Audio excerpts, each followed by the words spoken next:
అభిషిక్తుని వాగ్దానము. పరిశుద్ధ గ్రంథంలో నుండి కుటుంబ ఆశీర్వాద ప్రార్థన అన్నదానికి కొన్ని విషయాలు తెలుసుకొని మనం వాక్యాన్ని ముగించుకున్నాం. యెహోషువ గ్రంథం 24 అధ్యాయం 14 వాక్యాన్ని చదువుదాం. యెహోషువ గ్రంథం 24 అధ్యాయం 14 వాక్యంలో కుటుంబం అనేది దేవుడి భూమి మీద ఏర్పాటు చేసింది. స్తోత్రం కలుగును గాక. కుటుంబం అనేది దేవుడి భూమి మీద ఏర్పాటు చేసింది. ఆ కుటుంబం అనేది ఒక మనిషిని దేవుడు తీసుకున్నాడు. ఆ మనిషిలో నుండి ఆదాముకు గాఢ నిద్ర కలగజేసి మరొక మనిషిని అవ్వగా కలగజేశాడు. అలాగనే కుటుంబాన్ని అనేది దేవుడు ఏర్పాటు చేశాడు. అయితే కుటుంబాన్ని దేవుడు ఏర్పాటు చేసిన తర్వాత ఎప్పుడూ కుటుంబానికి ఆశీర్వాదం ఉంటుంది. కుటుంబమై వ్యవస్థ దేవుడు భూమి మీదకి తీసుకొచ్చాడు. అందును బట్టి దేవునికి స్తోత్రం. అయితే దేవుడు కలగజేసిన ఆ కుటుంబం ఆశీర్వాదకరంగా ఉండాలని దేవుడు కోరుకుంటున్నాడు. అంటే కుటుంబం అనేది దేవుని ఆశీర్వాదకరంగా ఉండాలంటే దేవుని చిత్తం చేయాలి. దేవుని చిత్తము చేసిన ప్రతి కుటుంబం ఆశీర్వాదకరంగా ఈ భూమి మీద బ్రతుకుతాది. స్తోత్రం కలుగును గాక. కుటుంబంలో ఒక నాయకుడు ఈ మాట మాట్లాడుతున్నాడు. ఏమని? కాబట్టి మీరు యెహోవా యందు భయభక్తులు గలవారై ఆయనను నిష్కపటముగాను సత్యముగాను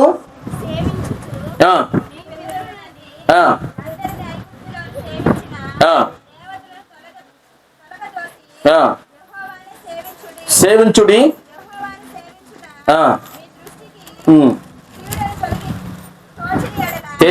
తోచిన ఎడల సేవించుదురు.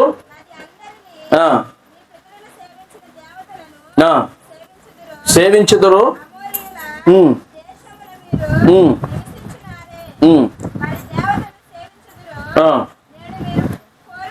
కోరుకునుడి.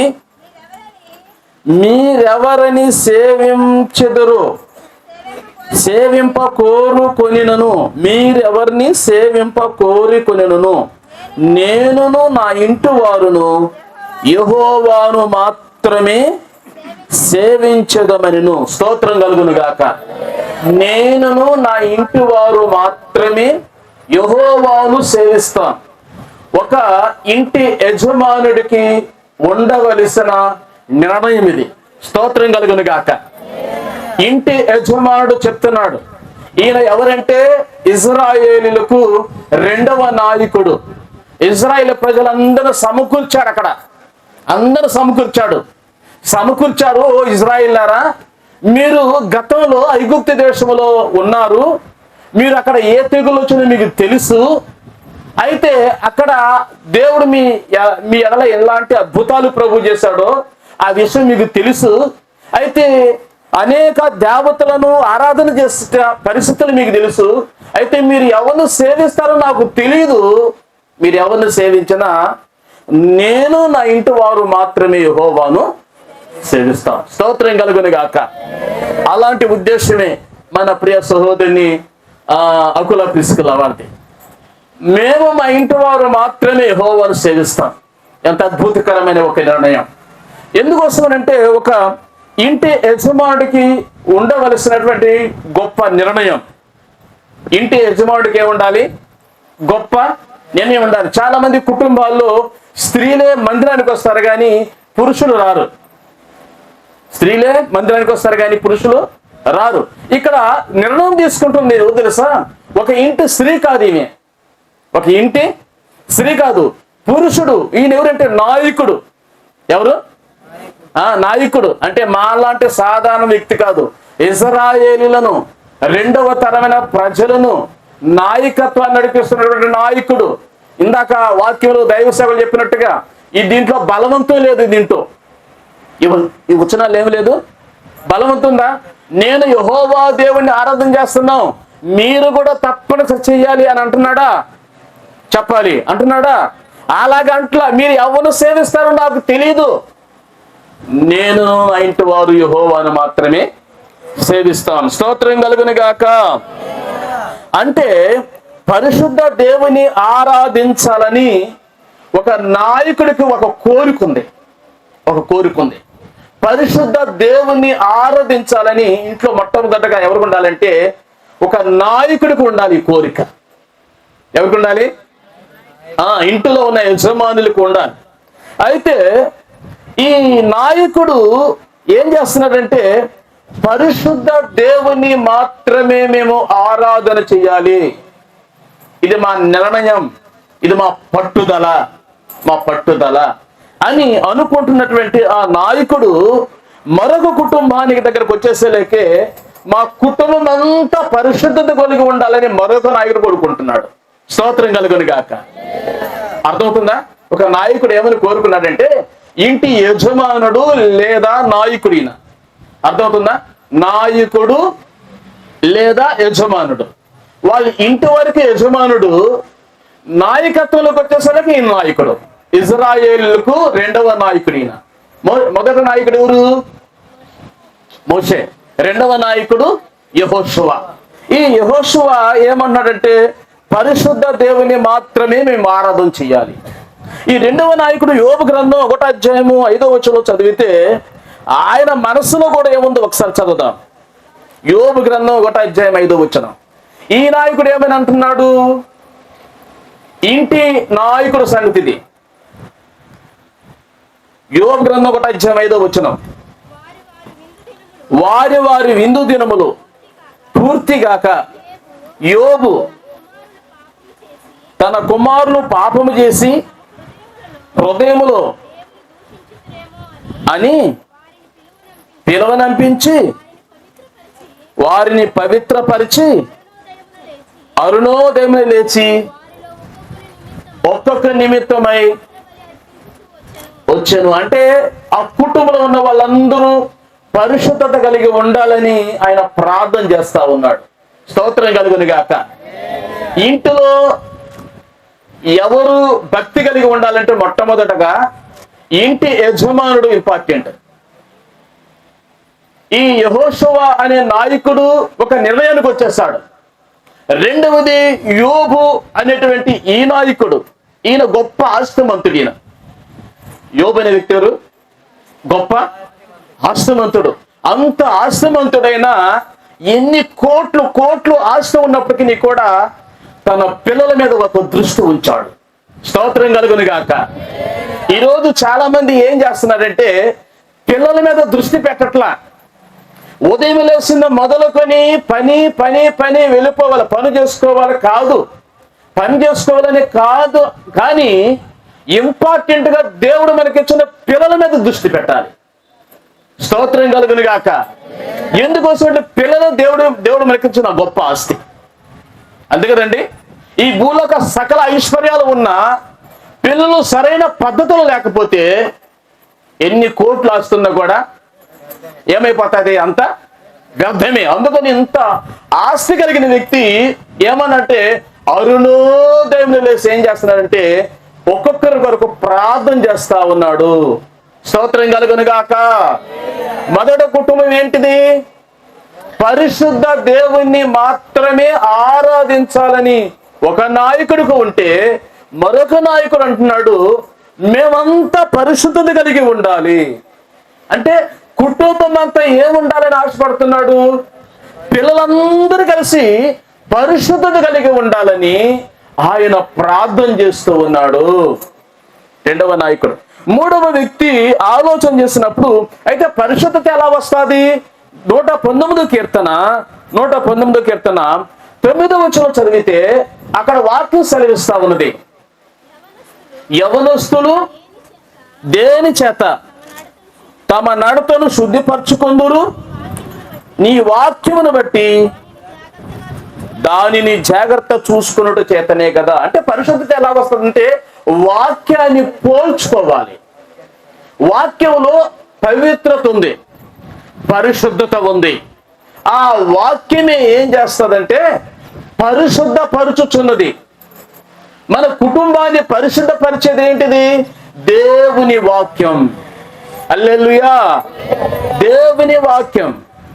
దేవాని దివ్య వాక్యము ఏవిగా మాకు నీయుమా. దేవాని దివ్య వాక్యము ఏవిగా మాకు నీయుమా. హల్లెలూయా హల్లెలూయా హల్లెలూయా హల్లెలూయా. పాపములో నిండిన మమ్ము దీపము వంటి వాక్యమే, పాపములో నిండిన దీపము వంటి వాక్యమే, కలువరికి నడిపించి కలుషములను తొలగించి, కలుషములను తొలగించి మా హృదయము వెలిగించుమా, మా హృదయము వెలిగించుమా. దేవాని దివ్య వాక్యము ఈవిగా మాకు నీయుమా. హల్లెలూయా. పాటలు ఎన్ని గంటలైనా పాడతాం, వాక్యం దగ్గరకు వచ్చేసరికి అప్పుడు ఎప్పుడెప్పుడు ముగించాలి, భోజనం అయిపోతుంది కదా. ఎన్ని గంటలైన పాటలు పాడతాం, వాక్యం చదువుతా ఉంటే ఇంకా ముగించట్లేదేంటి, టైం దాటిపోతా ఉంటే. ఇక్కడ యోబు అనే వ్యక్తి వాక్యముతో తన కుటుంబాన్ని పరిశుద్ధపరచుకుంటున్నాడు. ఆయన బాధ్యత, దేవుడు కుటుంబాన్ని యజమానికి ఇచ్చిన గొప్ప బాధ్యత ఏంటంటే, ఈరోజు వాక్యం వింటున్న దేవుని బిడ్డలారా, నువ్వు ఎవరైనా సరే, ఎక్కడ ఉన్నా సరే, ఎన్ని కోట్లు వస్తున్నా సరే, కానీ నీ కుటుంబం అనేది నువ్వు సాగుపరచలేకపోతే నీకున్న ఆస్తులు అంతా వేస్ట్. స్తోత్రం కలుగును గాక. ఎందుకోసం అంటే దేవుని వాక్యం సెలవిస్తా ఉన్నది. ఈ మాట చెప్తారా దేవుడు, ఎన్ని వందలు ఎద్దులు, ఎన్ని గాడిదలు, 7 కొడుకులు కుమార్తెలు కలిగిన చాలమ్మా, 500 జతలు ఎద్దులు, ఇలాగ చెప్పుకుంటే చాలా వివరణ ఉంది. ఈయన సామాన్యమైన వ్యక్తి కాదు. స్తోత్రం కలుగును గాక. ఈయన 2వ యజమానుడు, అంటే ఇంటిని గురించిన ఆసక్తి కలిగిన యజమానుడు. ఇంటిని గురించిన ఆసక్తి ఉంది ఇళ్లలో. యెహోషువలో ఏముంది? ఇంటిని గురించిన ఆసక్తి ఉంది. ఆ ఇంటిని గురించి మాత్రమే ఆసక్తి ఉంది. యోబు కూడా ఏమన్నాడు? ఇంటిని గురించి మాత్రమే మాట్లాడుతున్నాడు. నేను నా ఇంటి వారు యెహోవాను మాత్రమే పరిశుద్ధత కలిగి ఉండాలని. ఇదే మాట యేసు ప్రభువు కూడా చెబుతాడు. ఇక్కడ మనం భూమి మీద ఇల్లు కట్టుకున్నాం కదా, ఇక్కడే కాదు ఇల్లు, పరలోకంలో కూడా ఇల్లు ఉన్నాయని. యోహాను సువార్త 14:2-3 వచనాలు చదివితే అక్కడ ఉంటాయి. ఇక్కడ మనం ఇల్లు కట్టుకుంటున్నాం, ఇల్లు అనే పదం రకాలుగా వస్తుంది, అది వేరే విషయం. ఇక్కడ వివరించడానికి సమయం లేదు కనుక యేసు ప్రభు ఏం చెప్తాడంటే 14:2-3 వచనాల్లో, నా తండ్రి ఇంట అనేక నివాసములు కలవు, లేని ఎడల మీకు స్థలము సిద్ధపరచ నేను వెళుచున్నాను. నేను వెళ్ళి మీకు స్థలము సిద్ధపరిచిన ఎడల నేనుండే స్థలములో మరలా వచ్చి యేసయ్య వద్ద ఉండటానికి మిమ్మల్ని తీసుకుని వెళ్ళిపోతా. స్తోత్రం కలుగును గాక. ఇక్కడ ఎందుకు అయ్యానంటే, మనము ఇక్కడే శాశ్వతంగా ఉంటామని కాదు, ఇక్కడే శాశ్వతంగా ఉంటామని కాదు, కానీ ఇంటిని గురించి కూడా యేసయ్య ఆశపడుతున్నాడు. నా యొద్ద ఉండటానికి మిమ్మల్ని తీసుకుని వెళ్ళిపోతా. అయితే ఆ వెళ్ళిపోయే వాళ్ళు ఎట్లా ఉండాలంటే, పరిశుద్ధమైన కుటుంబాలుగా ఉంటే మాత్రమే వారిని మాత్రమే తీసుకుని వెళ్ళగలడు. ఎందుకోసమంటే దేవుడు పరిశుద్ధుడు గనక. స్తోత్రం కలుగును గాక. అయితే ఇక్కడ మనం వాక్యంలో చదవగలిగినప్పుడు అపోస్తలుల కార్యగ్రంథం 16:33 వచనంలో వాళ్ళ కుటుంబం అంతా కలిసి మేమందరం పరలోకం వెళ్ళాలని ఒక నిర్ణయానికి వచ్చారు. ఇక్కడ ఒక కుటుంబం ఉంది, ఇక్కడ ఒక కుటుంబం ఉంది. చదవగలరా? రాత్రి గడిలోని వారిని తీసుకొని వచ్చి గాయముల కడిగెను. వెంటనే ఎప్పుడు బాప్తీసం? రాత్రికి రాత్రే బాప్తీసం. హల్లెలూయా. అంటే ఆయనకి ఏం ఆలోచన ఉందంటే, నేను ఒక్కడే కాదు యేసే సన్నిధికి వచ్చేది, నా ఇంటిలో ఉన్న వారందరూ కూడా రక్షణ పొందాలి, పరలోకం వెళ్ళాలనేటువంటి తపన కలిగినటువంటి ఇంటి యజమానుడు జైలు అధికారి. స్తోత్రం కలుగును గాక. జైలు అధికారి మారు మనసు పొందాడు. జైలు అధికారి ఆ రాత్రికి రాత్రే బాప్తీసం తీసుకున్నాడు. హల్లెలూయా. ఈరోజు బాప్తీసం తీసుకోవాలంటే ఎంత తపనో. పిల్లలకి పెళ్ళైన తర్వాత బాప్తీసం తీసుకుంటామని చెప్పేవాళ్ళు కొంతమంది అయితే, కొంతమంది ఉద్యోగం వచ్చిన తర్వాత బాప్తీసం అనేవాళ్ళు. రకరకాలుగా ఉంది పరిస్థితి. భూమి మీద జరిగేదానికి బాప్తీసానికి ఎలాంటి సంబంధం లేదు. స్తోత్రం కలుగును గాక. బాప్తీసం ఎందుకు? పరలోక రాజ్యం వెళ్ళటానికి, అక్కడికే బాప్తీసం కావాలి. కనుక ఈ జైలు అధికారి, ఈయన ఇంటి యజమానుడు, ఈయన కూడా ఇంటి యజమానుడే. ఈయనేమంటున్నాడంటే, నేను నా ఇంటి వారందరూ కూడా రక్షణ పొందాలి, ఇక టైం లేట్ చేయకూడదు, ఆలస్యం చేయకూడదు, ఇది అనుకూల సమయము, ఇది రక్షణ దినము అని ఆ రాత్రికి రాత్రి ఏం చేస్తున్నారు వాళ్ళంతా? హల్లెలూయా. అవును, ఇప్పుడు సాక్ష్యం విన్నటువంటి మీరు విన్నారు కదా, దైవ సేవకులను బట్టి అర్థమైందా? రక్షణ తీసుకోవాలి. హల్లెలూయా. ఏం తీసుకోవాలని దేవుడు చెప్పాడు? రక్షణ తీసుకోవాలి. రక్షణ ఆనందం కావాలి. ప్రతి కుటుంబానికి రక్షణ కావాలి, భద్రత కావాలి. భద్రత లేకోకుండా జీవించకూడదు. ఈరోజు యవనస్తులైన పిల్లలు చాలా మంది తల్లిదండ్రుల యొక్క రక్షణ లేకుండా, తల్లిదండ్రుల యొక్క మాట లేకుండా జీవించే వాళ్ళు చాలా మంది ఉన్నారు. అలాంటి యవనస్తులు ఎవరైనా ఉన్నట్లయితే ఒక దైవజనుడిగా నేను చెప్తున్న మాట ఏంటంటే, దయచేసి మీ అమ్మ నాన్నల మాటలు వినండి, వాళ్ళ యొక్క అడుగుజాడలో వెళ్ళండి, మీకు క్షేమం జరుగుతుంది. స్తోత్రం కలుగును గాక.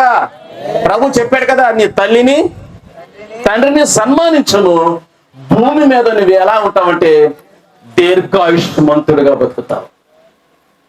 దీర్ఘాయుష్మంతుడిగా బ్రతకాలి అనంటే తల్లి తండ్రి మాట వినటం అనేది శ్రేష్టం. అలాంటి తల్లి తండ్రి ఒక నిర్ణయాన్ని తీసుకున్నారు ఆ రాత్రి వేళే. ఈరోజు వాక్యమైన దేవుని బిడ్డారా, మీకు కుటుంబం ఒక రక్షణ, నీకు ఒక నిర్ణయం అనేది కావాలని దేవుని వాక్యంలో కూడా మనము చూస్తూ ఉన్నాము. ఇంట్లోనికి తీసుకుని వచ్చి భోజనం పెట్టాడు. నేను దేవుని యందు విశ్వాసం ఉంచేవాడిని అయితే హల్లెలూయా. ఇప్పుడు కూటమి అయిన తర్వాత కదా మన క్రిస్కు లాకులో ఏం చేశారు? భోజనం ఏర్పాటు చేశారు. రండి మా ఇంటికి మీరు. నేను యేసు నందు విశ్వాసం ఉంచితే దైవజనులనే కాదు, బంధుమిత్రులనే కాదు, సంఘమనే కాదు, అందరిని పిలిచి ఒక ఇంది ఏర్పాటు కూడా చేసేసాడు. స్తోత్రం కలుగును గాక. ఆ రాత్రి వేళ ఏం చేశాడు? ఆయన విందు ఏర్పాటు చేసేసాడు. నేను విశ్వాసం ఉంచగలవాడిని అయితే నా ఇంటికి వచ్చి మీరు భోజనం చేయాలి. ఎంత అద్భుతకరమైన విషయం! దైవజనులు ఇంట్లో వచ్చి భోజనం చేయటం అది సామాన్యమైన విషయం ఏమి కాదు. స్తోత్రం కలుగును గాక. ఆ జైలు అధికారి అన్నాడు, ఇదిగో నేను నా ఇంటి వారు రక్షించబడాలనే తపన కలిగిన వారిగా ఉన్నా. మరొక వాక్యం చెప్పి మనం ముగించుకుందాం. ఎఫెసీ పత్రిక 3వ అధ్యాయము 14వ వాక్యం కూడా చదువుదాం.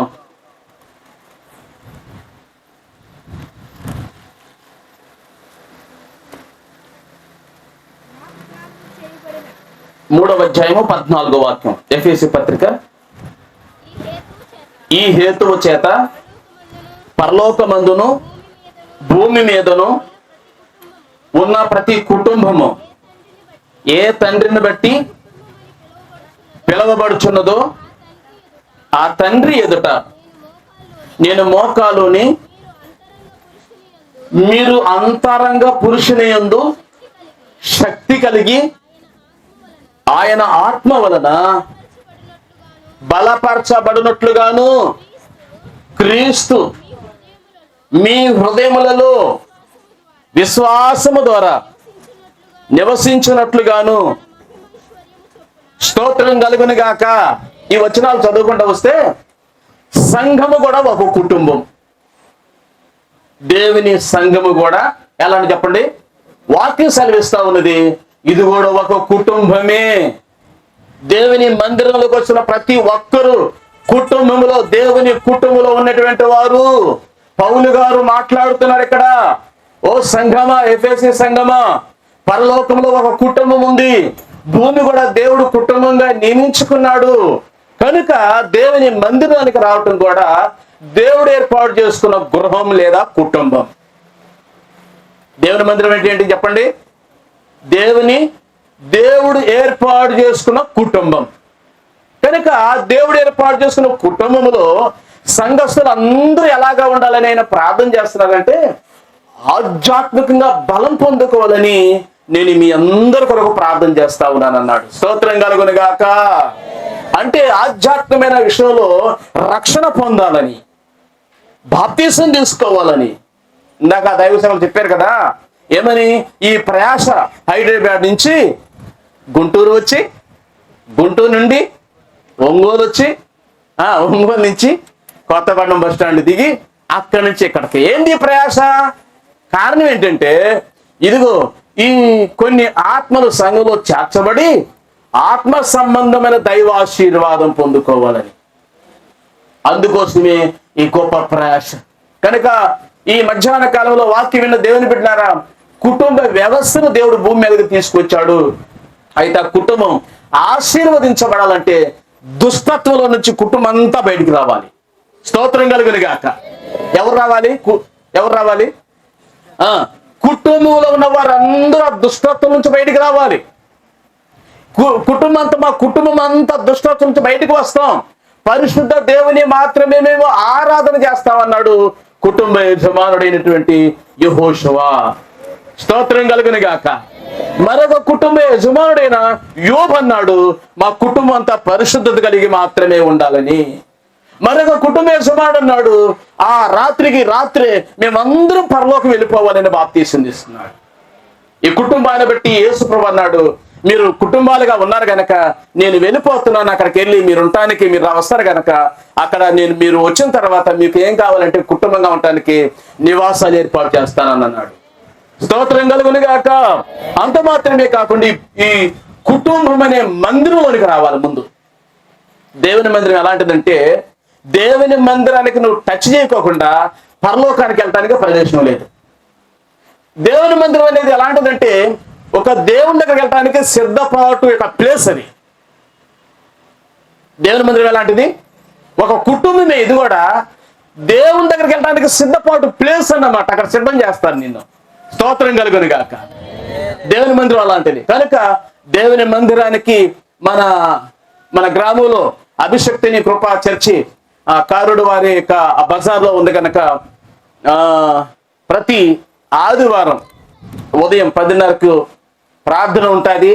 శుక్రవారం ఉపవాస ప్రార్థన పగులు ఉంటుంది. ఇలాగా ప్రార్థన స్థలం ఉంది కనుక మీరు ఏం చేయాలంటే దేవుని మందిరానికి వచ్చి అక్కడ దేవుని మాటలు విని దేవుని ఆశీర్వాదం పొందాలని ప్రభునందు మీకు మనవి చేస్తూ ఈ మాటలు నేను ముగిస్తున్నాను. తల్ల ఉంచుదాం, ప్రార్థన చేద్దాం.